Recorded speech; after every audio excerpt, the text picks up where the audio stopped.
কি ভাই, মন খারাপ? চলেন একটা গল্প শোনাই।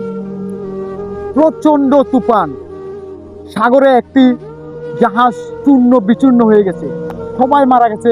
কোনো একজন ব্যক্তি কোনো একটি জাহাজের টুকরো ধরে ভাসতে ভাসতে চলে গিয়েছে একটি দ্বীপের মাঝখানে। সেই দ্বীপে সে অপেক্ষা করতে লাগলো তাকে কেউ যেন বাঁচাতে আসে। সে আল্লাহর কাছে দোয়া করতে থাকলো যে হে আল্লাহ, তুমি কাউকে না কাউকে আসলে আমাদের কাছে পাঠাও যাতে আমাকে রক্ষা করে। এই সময় সে অপেক্ষা করতে করতে একটা সময় সে আসলে সেখানে বসবাস করতে শুরু করে।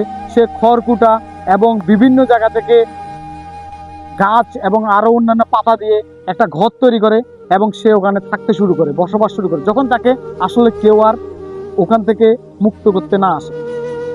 ঠিক তখন একদিন সে যখন মাছ ধরে ফিরতেছিল, সে তখন দেখলো তার শেষ সম্বল সেই ঘরটিও আগুনে পুড়ে ধোঁয়া উঠতেছিল। তখন সে আল্লাহর কাছে ফরিয়াদ করতে লাগলো, হে আল্লাহ, আমার আসলে কি অপরাধ, আমার শেষ শেষ শেষ সম্বলটিও পুড়ে ছাই হয়ে গেল।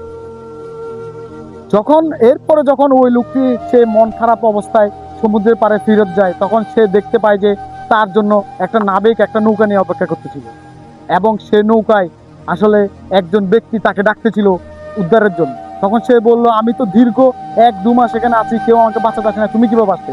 তখন সে বলল, কিছুক্ষণ আগে আপনি যে আমাকে ধোঁয়া দিয়ে যে সিগন্যাল পাঠিয়েছেন যে এখানে কেউ আছে, আমি আপনার ওই ধোঁয়া দেখে আসলে আপনাকে উদ্ধার করতে এসেছি।